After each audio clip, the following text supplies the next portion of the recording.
Hey guys, you missed me? First, I would like to thank you all for tuning in to watch my weekly web show. So today on the agenda is Black Lives Matter, Blue Lives Matter, and All Lives Matter. Now, before we go any further, I do want to take a 30 seconds of silence to remember the victims.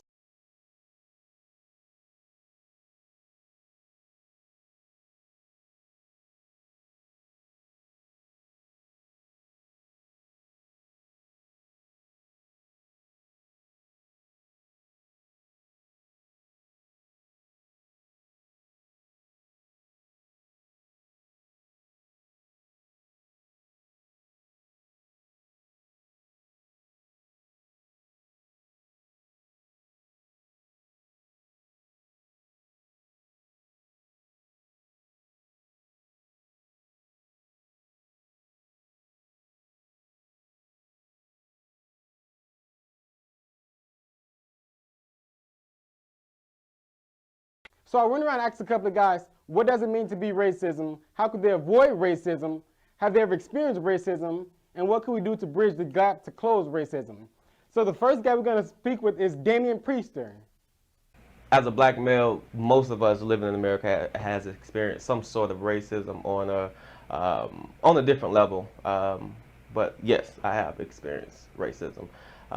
Just a quick story. I was driving. It was probably about 4 years ago. I was driving. I had just bought had a Ford Mustang at the time, and I was with my cousin, and we were riding through a nice neighborhood, and we saw some policemen, and we were riding doing the speed limit, and he kind of waved at us, and we waved back at him, and then he jumped in the car and flashed his lights. So of course we pulled over and followed his direction. So when he got to the car, he just asked us certain questions, and I'm like, officer, what do we do to get pulled over? We was just driving in the neighborhood, and you waved at us, we waved at you, and what's going on? So he said we looked suspicious. We looked like, I guess they were looking for some people in a particular neighborhood, and he said we fit the description of them, and he asked to search the car.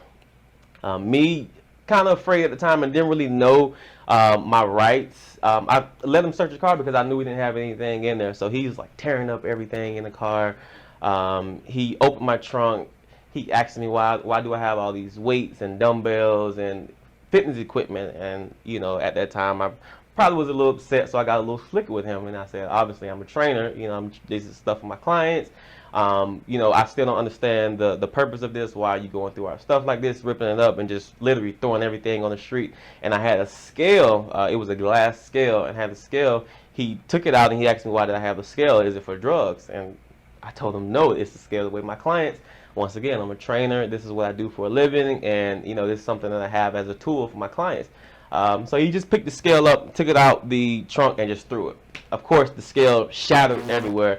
And after that, he told us pretty much to get our asses back in the car and get the fuck on. So that was my incident of racism.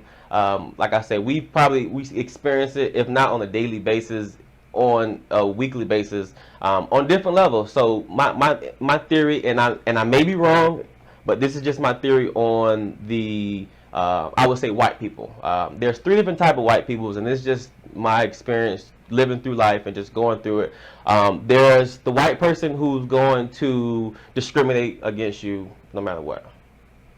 There's going to be people who are going to look at you and have preconceived notions about what you do and what you say and how you say it, and they're not going to be on your side no matter what you do. You can show them that you're the best person in the world, they're automatically going to count you out just because of what they've been taught, or what they inherited, or just what they believe about blacks. So that's a third of white people. The other third, to me, is the people who are going to take you for face value. They're going to pretty much believe what they see. So if you show them that you're a bad person, they're going to believe that you're a bad person. If you show them that you're a good person, they're going to believe that you're a good person until you show them differently. But these type of people, in my opinion, they initially just treat you like the ugly stepdaughter. You know, they deal with you, but they don't really want to deal with you on a close level until they really find out who you are and how you act. And then once they see that you're a good person, you're a person who knows how to articulate, you're smart, you're ambitious, and then they want to love you and never let you go. And then the last story of white people, or just people who discriminate, in my opinion, they kind of want you to win. They kind of want you to succeed. They kind of look at, they don't believe in, those past slavery days. They want to move past that. They want to grow, and they want to learn from you. They want to be around you. They want to, you do better, but it's up to you to show them that.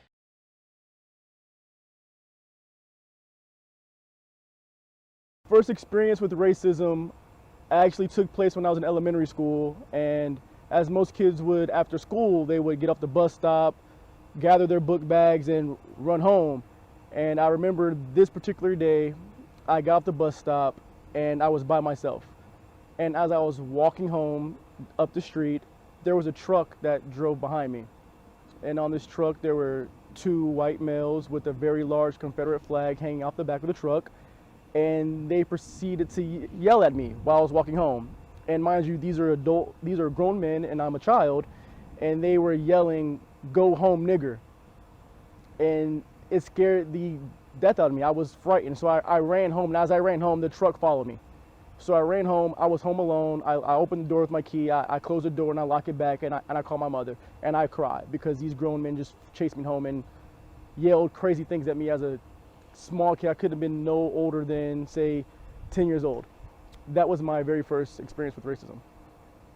Honestly, in that situation there, it's kind of what opened my eyes to racism, in that I realized there's not much a person can do to prevent or mitigate the chances that they'll experience racism. Because in this case, these are grown men who have their own ideologies and their mindsets about, and preconceived ideas and notions about me based off the color of my skin, and I wasn't even old enough to even make any conscious decisions about anything that could affect their lives.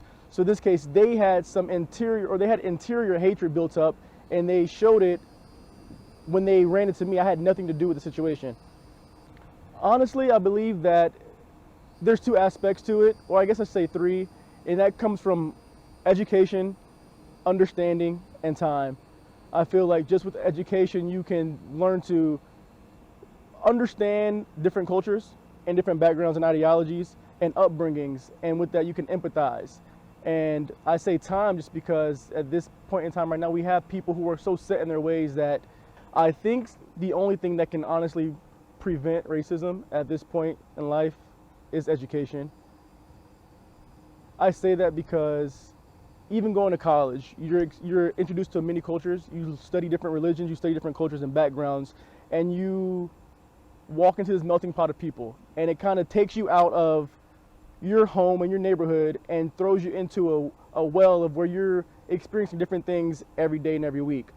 With that education comes a certain level of understanding, and with the understanding you become compassionate, you begin to empathize, you begin to see the world from a different view. And I believe that if you're not exposed to that or have access to that level of education, then you're kind of stuck and set in your ways that you were taught from a child, based on if your parents are racist or your neighborhood was racist, you're going to just adopt those ideas, and you're not going to be able to form any other opinions based off of life experience if that's all you're introduced to. The advice that I would give a minority growing up in today's world isn't the most positive advice, and it's just that just prepare yourself. Prepare yourself to experience racism, because you're not going to be able to predict it. You're not going to be able to call, if I walk over here, something bad is going to happen to me. There's a chance of it, but you have no say in it. You're not going to be able to call racism before you see it. Sometimes it's covert. Sometimes it's behind closed doors. Sometimes things could be happening to you and you don't even realize the reason why they're happening. And I would just say that just prepare yourself and understand that it's that person's ignorance. It's their downfall. I wouldn't take it personal.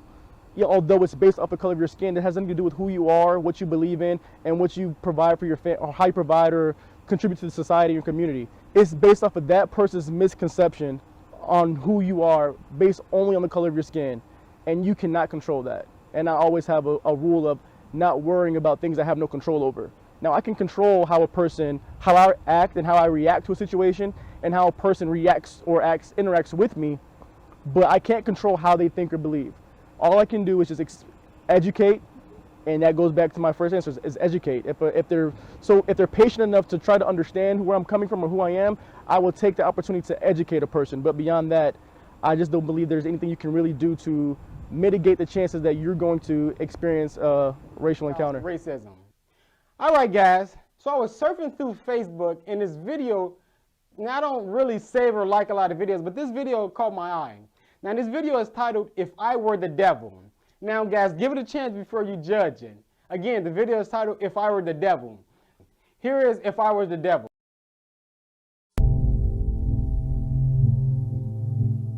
Police officer opening fire on a man running away. Later, another shooting was reported at a Paris shopping mall. ISIS is again threatening the U.S. Morning again, George, and he claims no drugs right now, but we did talk a lot about his past drug use. If I were the devil, if I were the devil, if I were the prince of darkness, I'd want to engulf the whole world in darkness, and I'd have a third of its real estate and 4/5 of its population, but I wouldn't be happy until I had seized the ripest apple on the tree, thee. So I'd set about, however necessary, to take over the United States. I'd subvert the churches first. I'd begin with a campaign of whispers. With the wisdom of a serpent, I would whisper to you as I whispered to Eve, do as you please. To the young, I would whisper that the Bible is a myth. I would convince them that man created God instead of the other way around. I would confide that what's bad is good and what's good is square. And the old I would teach to pray after me, Our Father, which art in Washington. And then I'd get organized. I'd educate authors in how to make lurid literature exciting so that anything else would appear dull and uninteresting. I'd threaten TV with dirtier movies and vice versa. I'd peddle narcotics to whom I could. I'd sell alcohol to ladies and gentlemen of distinction. I'd tranquilize the rest with pills. If I were the devil, I'd soon have families at war with themselves, churches at war with themselves, and nations at war with themselves, until each in its turn was consumed. And with promises of higher ratings, I'd have mesmerizing media fanning the flames. If I were the devil, I would encourage schools to refine young intellects, but neglect to discipline emotions, just let those run wild. Until before you knew it, you'd have to have drug-sniffing dogs and metal detectors at every schoolhouse door. Within a decade, I'd have prisons overflowing. I'd have judges promoting pornography. Soon I could evict God from the courthouse, then from the schoolhouse, and then from the houses of Congress. And in his own churches I would substitute psychology for religion and deify science. I would lure priests and pastors into misusing boys and girls and church money. If I were the devil, I'd make the symbol of Easter an egg and the symbol of Christmas a bottle. If I were the devil, I'd take from those who have and give to those who wanted until I had killed the incentive of the ambitious. And what'll you bet? I couldn't get whole states to promote gambling as the way to get rich. I would caution against extremes in hard work, in patriotism, in moral conduct. I would convince the young that marriage is old-fashioned, that swinging is more fun, that what you see on TV is the way to be. And thus I could undress you in public, and I could lure you into bed with diseases for which there is no cure. In other words, if I were the devil, I'd just keep right on doing what he's doing. Paul Harvey. Good day. All right. So you guys may now understand what exactly I mean by why I chose that video. So now you guys have heard from Damien and Dante as well about their racial encounter. I want to share with you guys just one of my racial encounters. Now I won't disclose the city nor state, but we can all guess it was in the United States of America, in this country. So I'm driving down the street like any other day, and I see this cop. Now it looked like he was probably setting a speed trap, or he's off to the side hoping to catch someone. So I had my windows rolled down the front, driving the front passenger as well. I had on a regular white t-shirt and basketball shorts, which you couldn't see, but I had on a white t-shirt, which was visible. So we made eye contact, and I guess that's where it went wrong. We made eye contact, and he immediately points out, I see in my rearview mirror. So I knew it was coming. Typically, I always can see it coming. So he followed me for a couple of blocks. So at this time, at the red light, I'm stopping to get my license, my registration, and my insurance, because I know at any moment he's going to pull me over.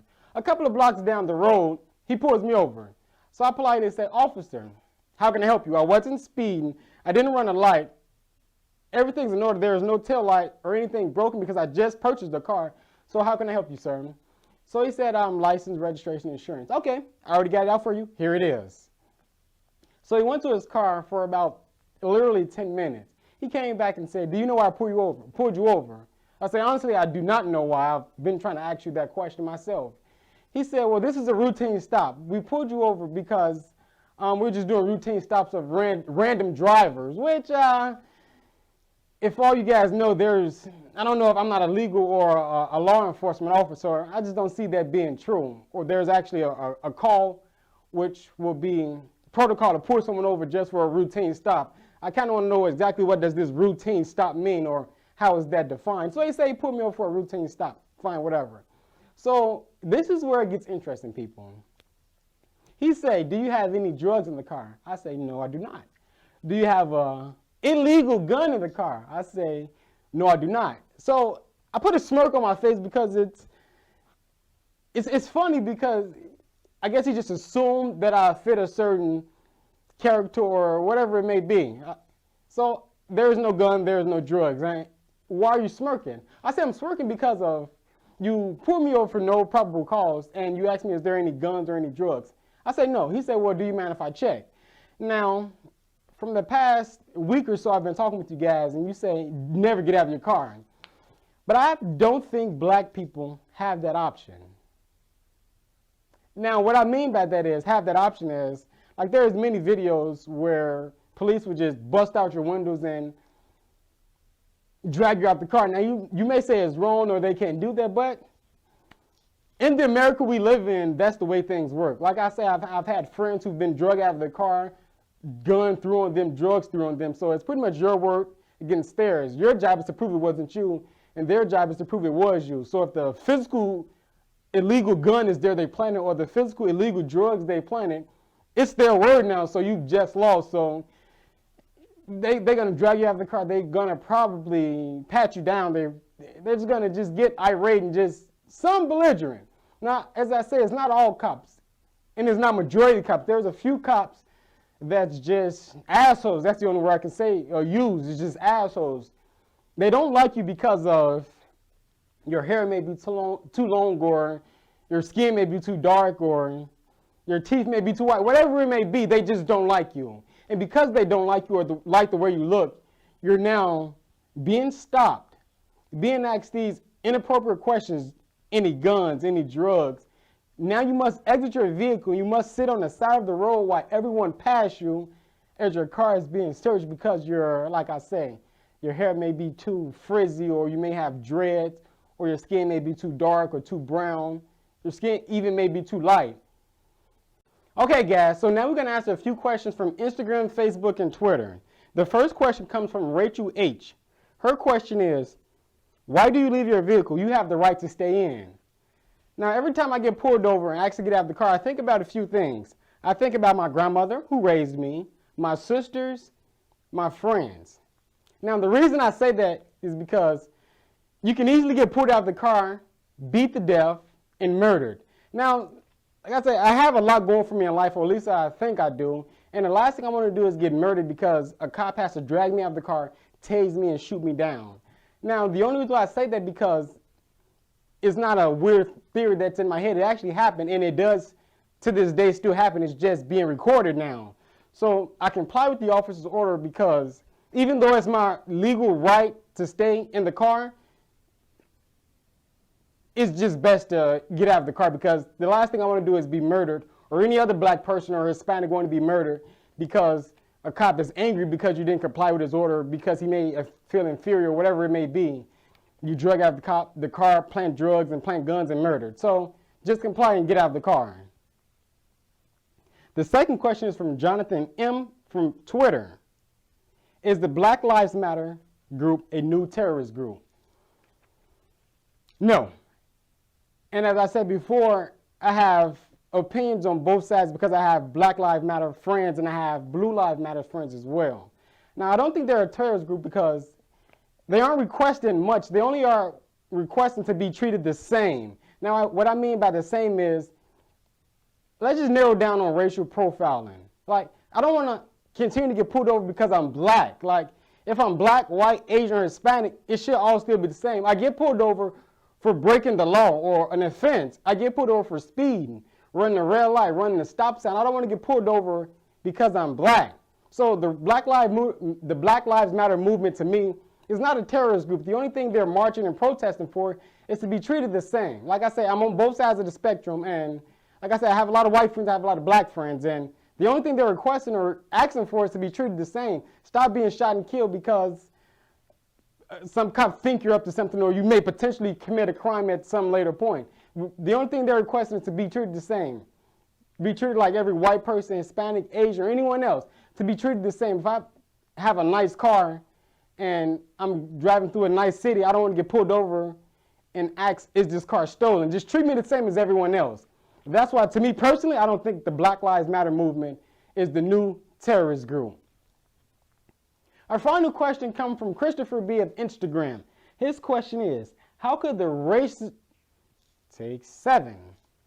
Our final question comes from... Take 8. Our final question comes from Christopher B. of Instagram. His question is, how could the racial gap be closed? Now, I like that question because this past Tuesday I was at an event. And at this event, there were white guys, Hispanic, Asians, and black guys. Now, I brought up the topic of racism. The reason why is because I wanted to know their feedback and their thoughts on the whole, well, all the situations that happened recently. So all in all, once we talked for about an hour or so, and it all came down to spreading love and happiness. If we all can go back to doing that and helping each other out, we'll be a better world. Like, now it's all about what the media say, we take and run with it. The media say 50 people were killed by a white cop. We're automatically just going out and thinking all white cops are bad or all white cops deserve to die. That's not important. That's not, okay. All white cops deserve to die. That's not true at all. And the mentality to think that way is just far-fetched. Now, it all ties back into the Blue Lives Matter. Because as I said before, there is a lot of good cops, but there's those 1 or 2 bad cops that feel that being black while driving is a crime, which I believe honestly cops does think that. And that all goes into my Blue Lives Matter. Because let's face it, guys, without cops, the world will be doomed. Now, people think that without cops, everything will be better or there will be less murders. But come on, guys, let's really weigh this option. Without cops, where would we be? Like I say, me personally, I know a lot of great cops in Chicago, Indiana, here in Orlando, Florida. There's a lot of great cops. But again, there's always, with the good cops, there's going to be maybe 3 or 4 bad cops. And those 3 or 4 bad cops are making the rest of the cops look bad. So here I got more questions from Instagram, Facebook, and Twitter on our Blue Lives Matter. So actually the first question is by Xavier Z. And this question is, are all cops bad? All cops are not bad. I personally know a lot of great cops who will do any and everything to help their fellow cop, to help their community, to help anyone get ahead, to be safe and to prosper. So all cops aren't bad. It's those 3 or 4 bad cops who are just straight assholes. And there's not much you can do about it until you can weed those out and get rid of them. Our next question comes from Kyle W. Is it true that cops kill black people because they know they'll get away with it? I think there's a trend.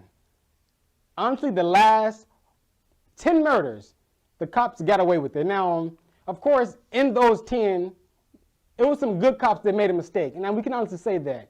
They accidentally shot someone because they was afraid or whatever it may have been. I wasn't there, so I can't justify it with any reason. But there are some cops that strictly duty when they put on that badge and that gun is to murder as many people as they can and get away with it. So Kyle, to answer your question, yes, I do think black cops kill blacks and Hispanics just because they know they'll get away with it. Because our justice system is failing. So they know if they can commit this murder, put drugs on them, and now the murder is justified. So again, to answer your question, I do think bad cops kill black people and Hispanics because they know they'll get away with it. And our final question comes from Ashley H. What do I do if I get pulled over? Ashley, the only advice I can give you if you get pulled over is the same advice that I follow. Comply, comply, comply. If you get pulled over, follow what the officers say, because it will get worse. Like if the officer's having a bad day and you want to be an asshole to him, most likely it's going to get worse for you. Like I say, you could be a man, a woman, whatever you may be. If he drug you out that car, start beating you, his sergeant come or whoever come, he throw drugs on you. Now it's justified. She had drugs, she resisted, and she assaulted me. So let's just comply, Ashley. And I guarantee that arrest will maybe go from a ticket that you are going to get to a murder that could have been prevented. So just comply with what the officers say. I can assure you that all will be well. All right, guys, so you have my thoughts on Black Lives Matter, Blue Lives Matter, which all ties into All Lives Matter. Let's stop putting categories on what matters, because next there's already a White Lives Matter. We're going to have a Asian Lives Matter, and whatever it may be, Short Lives Matter, Tall Lives Matter, lighter shades of Black Lives Matter. Let's stop putting categories on what actually matters. To me, all lives matter. Most of us have all different realms of friends, and to categorize your friends into a specific group is now creating a social circle where you can't break because you don't fit in that circle. So let's just spread all lives matter, guys, and let's just get through life being prosperous and happy. Thank you, guys, for tuning in. Until next time, I will be streaming next week at 7 o'clock Eastern Standard Time. Guys, please tune in, like, and share. I'll see you guys next week.